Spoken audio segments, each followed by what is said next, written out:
In this week's drive, we find out if spinners really are grinners, look at a new car from the wide brown land, go up, over and down in Ireland, and remember a legend 10 years on. All this and more in this week's Drive.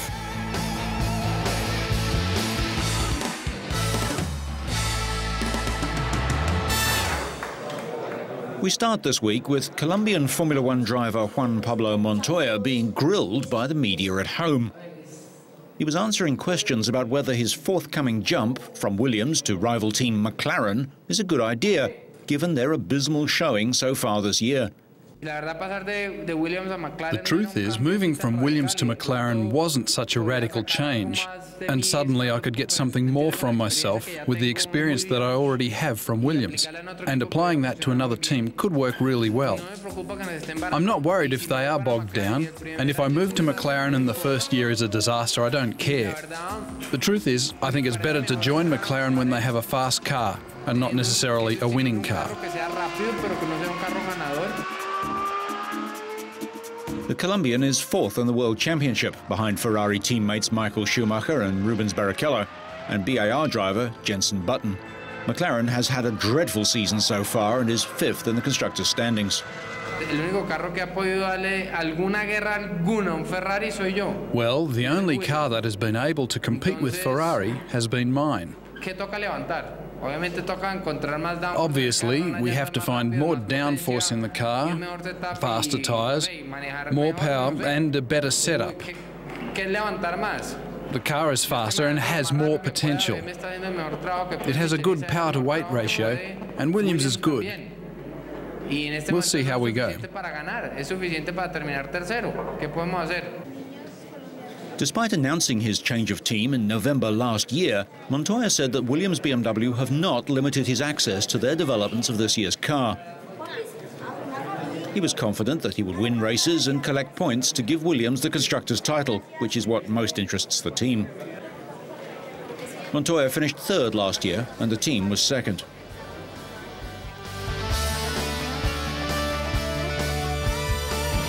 Over in Fort Worth in Texas, 43 cars took the green flag for the 7th NASCAR race in the 36-race series. The number 18 car of Bobby Labonte started on pole, setting a lap just short of 194 miles an hour.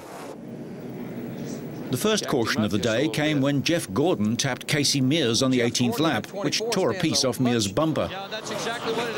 Later in the race, on lap 275, veteran driver Bill Elliott's right rear tyre went flat, sending him into the outside wall and bringing out another caution flag. Trying to get back, save as much time as he could.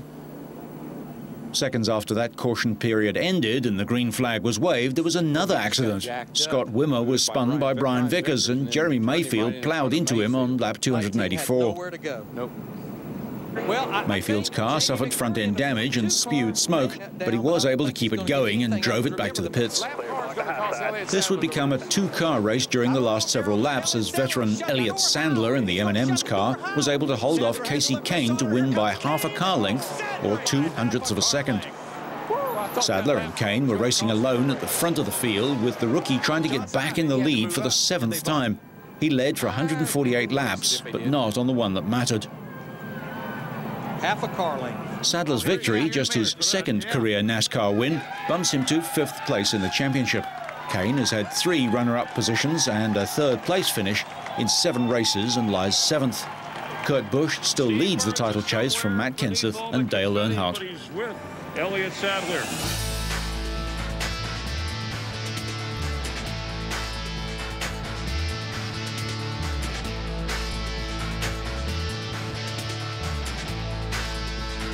We go to the other side of the world now, down under to the wide brown land of Australia, where the local General Motors subsidiary, Holden, has got behind a tiny boutique sports car maker.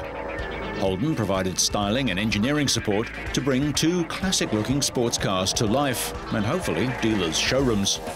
The Clubman MS8 track racer and the road-going Streamliner MS8 combine the performance of GM's 5.7-litre V8 with chassis design and construction by the Elfin Sports Car Company. For over 40 years, Elfin has produced competitive sports and open-wheeler racing cars, from Formula V's to Big Banger Sports and Formula 5000 cars of the 1980s. World Formula One champion James Hunt used to race in Elfin. Aimed squarely at the weekend club racer and historic vehicle enthusiast, the V8 Roadsters will be hand-built to order by Elfin. Matching Holden's 245 kilowatt V8, 6-speed gearbox, limited slip diff, ABS and traction control systems to a lightweight space frame with custom suspension gives a 0 to 100 km/h time of about 3.5 seconds. The Streamliner is a closed-wheel, traditional front-engine sports car that's typical of the open cabin races of the 1950s. The car, with its single-place tonneau cover and Perspex bubble screen, has an aggressive front end, dominated by large hexagonal meshed radiator opening and large alloy side vent gills. The small lift-up doors swing open scissor style, and the bonnet is forward opening.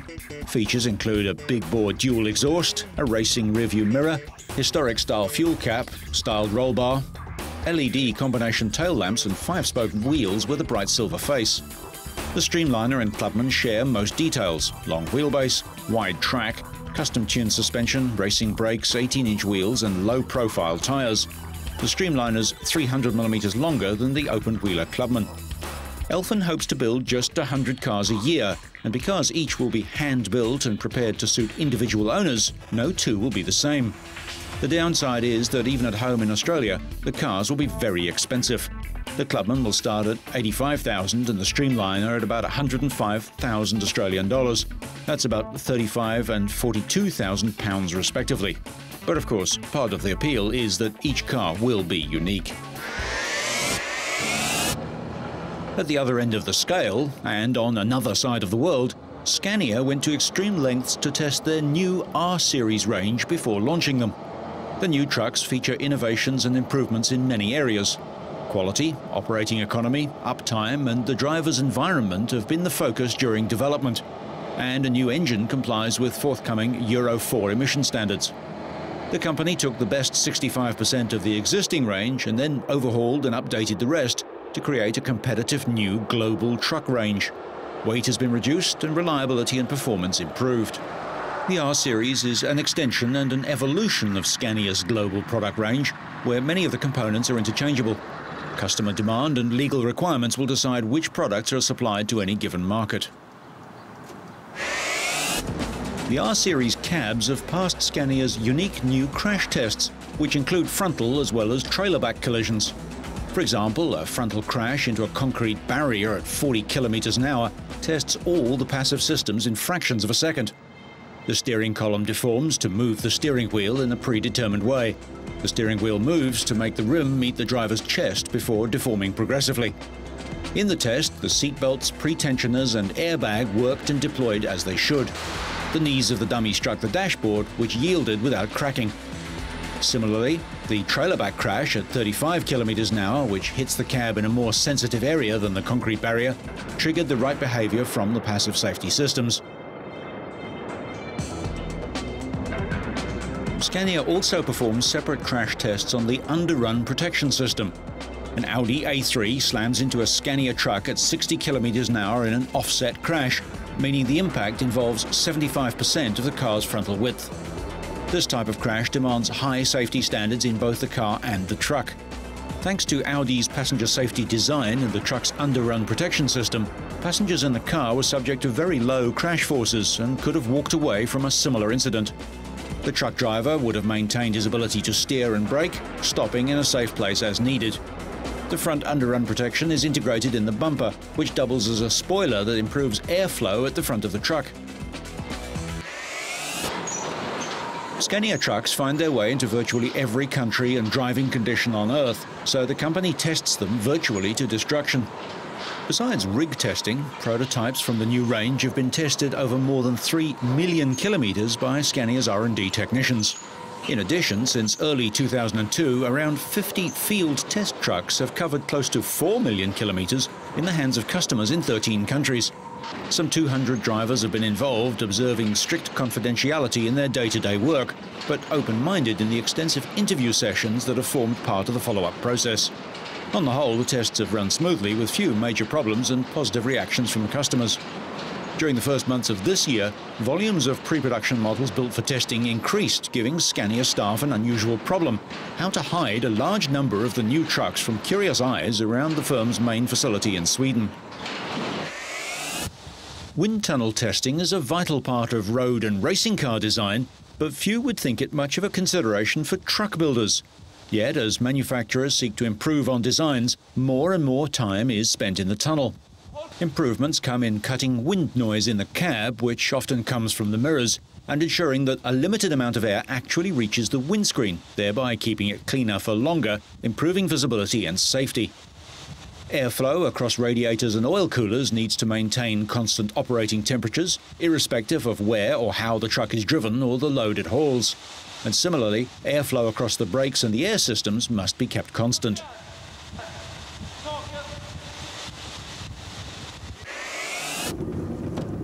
The Electronic Stability Program, or ESP, is optional on the 4x2 tractor units with air suspension. This is a very graphic, practical test of collision avoidance, randomly bouncing hazards on a snow-covered road. The system uses sensors to detect yaw, roll and wheel movement, to detect wheel slip or any type of unexpected movement or force. The same sensors are used by the traction control and ABS anti-lock brake systems. The stability program can intervene to help prevent skidding and rollover accidents, within the limits of the natural laws of physics, of course.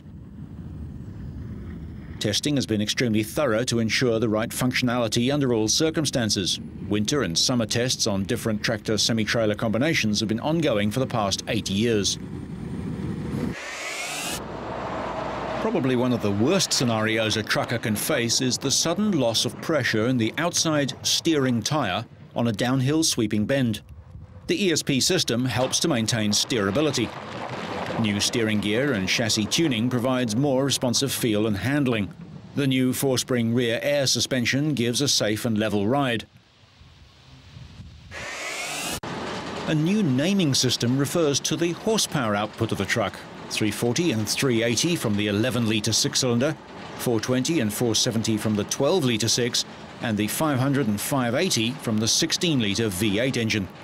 From September, customers in some countries will have the choice of a 420 horsepower Euro 4 engine with emissions that are 30% lower for NOx and 80% lower for particulates. This is achieved by, amongst other things, using a higher injector pressure and by recirculating the exhaust gas through the engine. Electronically controlled disc brakes are standard equipment on all air-suspended trucks and optional on most others. Over the last 5 years, Scania has refined its development process, upgraded production facilities, increased production capacity, altered testing procedures, performed customer clinics, intensified field testing, and extended pre-production runs to ensure that the right quality and the right product reach the market.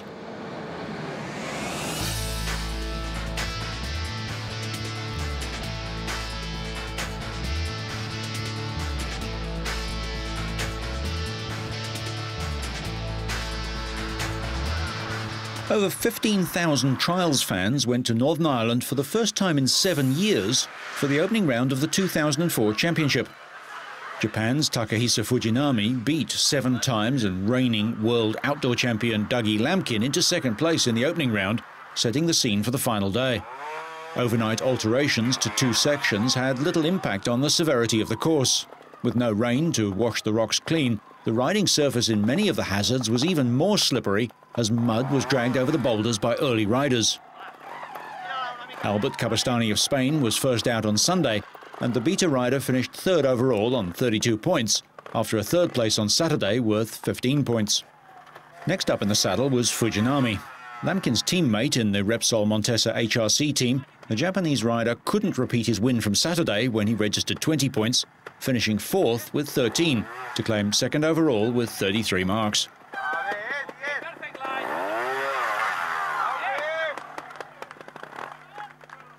Then onto the rocks came Lampkin. He's equalled the record 7 world titles of Spanish legend Jordi Torres, but this year may see him surpass it.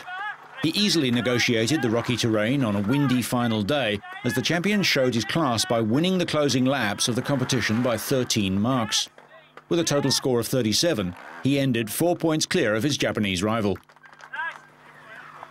Meanwhile, Adam Raga of Spain, the reigning world indoor trials champion, struggled for position, but managed to accelerate up the steep, slippery bank and secure third place on Sunday with 15 points. It was enough for him to claim fourth place overall with 28. Different skills are required in the natural conditions of the outdoor championship over those needed to succeed on man-made obstacles used in the arena or indoor trials championship, where Raga has reigned supreme in past months.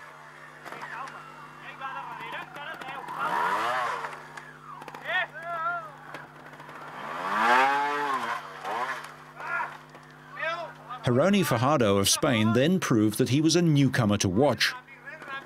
The Gas rider took 6th place on Saturday and improved to 4th on Sunday after this brave ascent up the sheer rock face to edge out compatriot Mark Frieser and take 5th place overall on 21 points.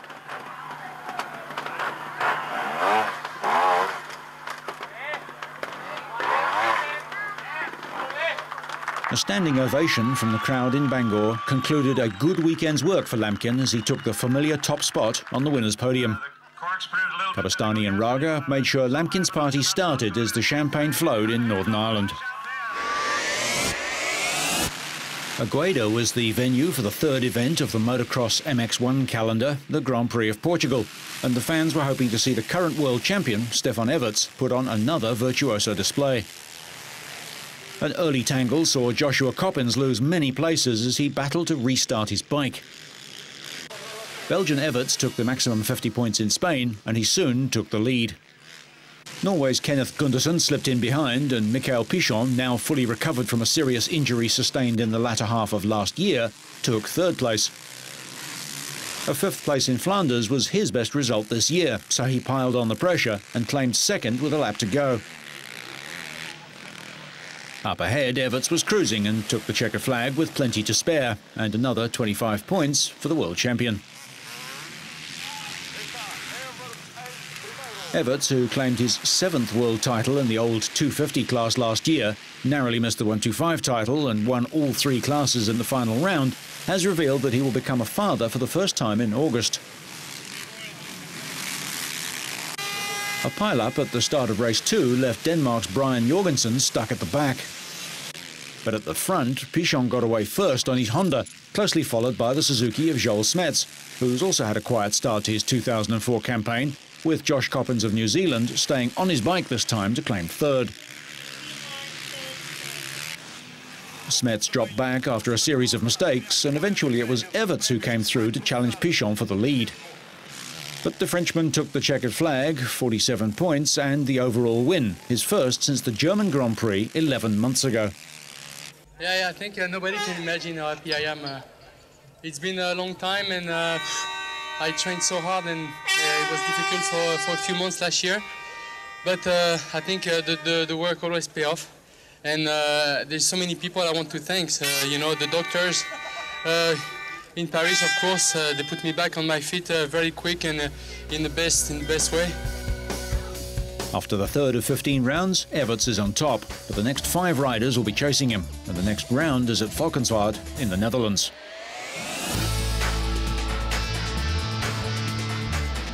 The Peak District is one of the most beautiful places in Britain. Fantastic views, clean air, but in this picturesque village, all is not well. The problem? 49 Trabants, the little East German car that symbolised the fall of communism in Eastern Europe. I just love everything about them. The simplicity, the engineering, the material they're made of. Far before their time in engineering terms. The engine was designed by Argus Horse in mid-30s. It's an engine with only 5 moving parts. We're in the centre of a very small village, the centre of a conservation area, very near the centre of the national park. And really we feel that somebody having 40, 50 cars on their land is not really the appropriate use for this sort of area. Goodall's been told to get rid of at least 40 cars, but will go to the European Court of Human Rights to keep all his Trabants. And finally, it's 10 years since the passing of 3-time world champion Ayrton Senna. He died in the opening laps of the San Marino Grand Prix at Imola in May 1994. He was the last Formula One driver to be killed in a car, but just the day before, rookie driver Roland Ratzenberger had been killed in practice at the same track.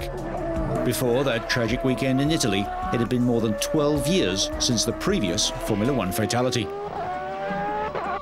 As Ayrton grew, so did his lack of coordination. And to help this condition, when Ayrton was 4, his father Milton gave him a 1-horsepower kart, and Ayrton won his first competitive race in July 1973. Championships followed each year between 1977 and 81. Driving for the Tollman team, Senna made his Formula One debut in 1984, ending his first season 9th with 13 points. Joining Lotus, he took 7 pole positions and wins in Portugal and Belgium to finish 3rd. 1986 saw 8 poles with wins in Spain and the US. In 1987, Senna signed for 3 years with McLaren Honda. Racing, competing, is in my blood. It's part of me, it's part of my life. I've been doing it all my life. And it stands up before anything else. 1988 brought Ayrton Senna 13 pole positions, 8 Grand Prix wins and his first World Championship, winning again in 1990 and 91 after some epic duels with his former teammate Alain Prost, now with Ferrari. But the McLaren lost its advantage, and for 1994 Senna signed with arch-rival Williams. The motivation is there. It's different than before because it cannot be the same. But the main thing is to innovate and to stimulate yourself with the right challenge. And that's what I've been searching for. That's what I believe I found and I put together from now on. And that's why I've been saying I've been looking forward very much to this new challenge. Senna had considered taking a sabbatical for the 1993 season, but McLaren were very persuasive. He won his 6th Monaco Grand Prix, and his last drive for McLaren made them the most successful Formula One team with a record 104 wins. He had a sharp sense of humour, once insisting on taking the microphone and interviewing me after I'd made the podium in a curtain-raising race in 1992. Sadly, the 1994 Williams Renault was to prove far from ideal, but Senna put the car on pole in Brazil, Japan and Italy too. He was leading the restarted San Marino Grand Prix when suddenly his car veered off the track. Later, the world was told that his steering had failed and a suspension part had fatally struck his head. His Formula One career included 161 starts, 41 victories and 3 world titles, but his record of 65 pole positions still stands. In the build-up to the San Marino Grand Prix this year, Michael Schumacher revealed that Senna's death 10 years ago still haunts him. It was the first time that I'd been confronted by death in my sport, and for a while I doubted whether I wanted to carry on at all, the world champion said. Senna had a strong empathy with underprivileged people, especially children, and he frequently donated personal gear to be auctioned. He and his sister established the Senna Foundation to help educate some of the many street children in Brazil. And the last lot in today's sale, lot 342, the rare Ayrton Senna Rayos model RH317 crash helmet, used during Senna's 1991 World Championship winning season, his 3rd World Championship. With Prost close to the end of his career, fans were looking forward to battles between Senna and the emerging young talent Michael Schumacher. As it was, the pair only raced each other for a couple of seasons. Michael has scored more points and more titles than any other driver, but not even he has matched Ayrton's 65 pole positions. Who is the greatest racing driver of all time? We'll never know. But on Sunday, May the 1st, 1994, millions of people witnessed the death of one of them. So, whether you're looking for a last season win, trying out a new rig, or taking the lead, so you stay on track and up to speed, make sure you catch next week's Drive.